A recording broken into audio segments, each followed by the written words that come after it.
And so the whole thing was called on a misunderstanding. There was no concession to ground it. Zelensky wasn't there. And so, it's a very odd game. Not just a summit then, but Twin Peaks, of which I suspect David Lynch would be proud. First, Trump pits his wits against Putin, and then a second meeting where Volodymyr Zelensky is allowed to have his say. The second summit being in Washington on Monday. European leaders have hurried around to show a little last-minute support for the Ukrainian president, who is facing increasingly challenges at home on the domestic front. So, with Russia making large gains militarily in Ukraine, did this summit offer the chance for peace, and thus a Nobel Prize for Mr. Trump? Or is it partly a rerun of Yalta and the carving up of Europe once again? What we know so far is that seemingly Trump was unable to wring anything whatsoever out of Putin. Keir Starmer, meanwhile, has spoken to President Zelensky and I dare say assured him of a level of support which will have been somewhat below what Zelensky would have wanted. Sorry for the cynicism, James, but it doesn't look good, does it? I think the entire thing looked quite pointless. I mean, you're right about the strangeness of the whole thing. There's been reports over the week that the whole summit may have been caused over a misunderstanding. Trump's put this guy, Steve Witkoff, who's a business executive, as his envoy to Putin. And it seems as if Witkoff got very excited, very over his skis, that Trump was offering to exchange land, which was a concession he hadn't made before.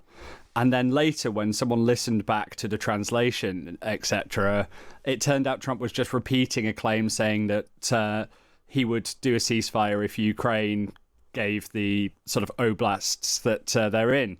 And so the whole thing was called on a misunderstanding. There was no concession to ground it. Zelensky wasn't there. And so, it's a very odd game. I mean, the shots of them riding in the car together are truly odd. I mean, it turns Putin into a hitchhiker. Well, but it's horrible, isn't it? You roll out the red carpet for this thug. Am I wrong about this? Am I being Russophobic here, Julie? No, I think it was quite extraordinary. We were expecting a press conference, and instead Putin was allowed to wax lyrical before Trump even said a word.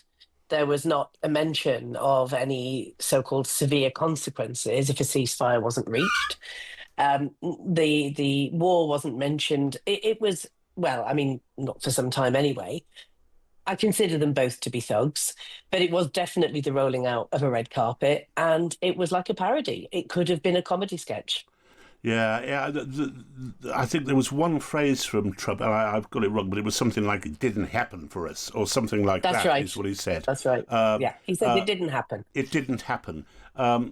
So, what on earth is he going to tell Zelensky on Monday? Do you expect? It's a bit rough expecting you, James, to tell me what Trump is going to. But that's why you're here. I mean, I think Zelensky will want to sort of mark what a black comedy last night was. Russian bombs were falling on Ukraine exactly as Putin and Trump were talking. Isn't that a message itself? Yes. I mean, it tells you how stupid the US was to make this concession, how to do this meeting, to let Putin talk about being neighbours and sort of lean in. I think Zelensky will play this very carefully. I think he'll try and be very gracious. I think he'll try and thank Trump for his continued efforts on the front. I think after the disaster he had last time, if Zelensky can get into and out of DC without a new whole diplomatic incident, they'll regard that as holding it together. But it's insane that the victim of an unprovoked invasion is having to essentially sort of beg for his life on a monthly basis because Trump is so capricious. And Putin is a patient man. He wants Ukraine. Trump wants a Nobel this year. And so Putin can wait this out and Trump can't. This is like someone trying to play poker with a dog. Yes, it's not actually, as his supporters say, Julie, is it? Trump's just playing three-dimensional chess. He really isn't, is he? No, but we're going to see this played out again soon because, as Putin said when he broke into English, which is a rare occurrence, next time in Moscow. So apparently this is all we're going to have a rerun of this. But what Trump is doing is anybody's guess. But Clearly, he's not to be trusted. Whether or not it was just an ineffectual, completely pointless meeting from his point of view is another matter. He might have something else up his sleeve. Who knows? Yeah, I've got to throw this to you, though, James, that as bad as Trump has been in handling Putin and outwitted time and again, because let's look back over the course of his presidency over the first 200 days, he's said a lot about what he's going to do and managed absolutely nothing at all to wring out a Putin. But the European leaders, the weight of Europe, it's a bit ineffectual, isn't it? Yes. I mean, I'm not. I thought you might stick up for them a bit.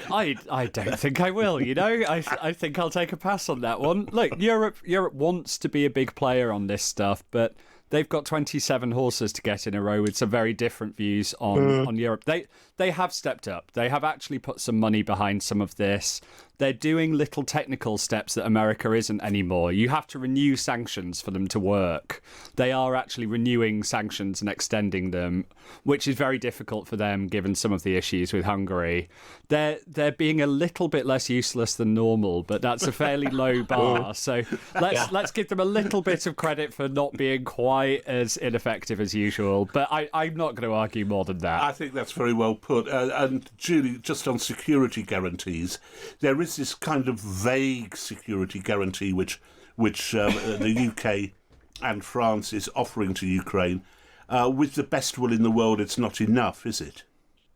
It isn't. And obviously, Trump left the meeting empty-handed. But as James said, Europe has been completely ineffectual, and nobody is even close to a guarantee. So there's nothing that can be taken from this meeting that's reassuring from that point of view. Again, Mr. President, I'd like to thank you very much, and we'll speak to you very soon and probably see you again very soon. Thank you very much, Vladimir.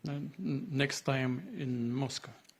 Oh, that's an interesting one. I don't know. I'll get a little heat on that one, but I could see it possibly happening. Thank you very much, Vladimir. And thank you all. Thank you. Thank you. Thank you so much.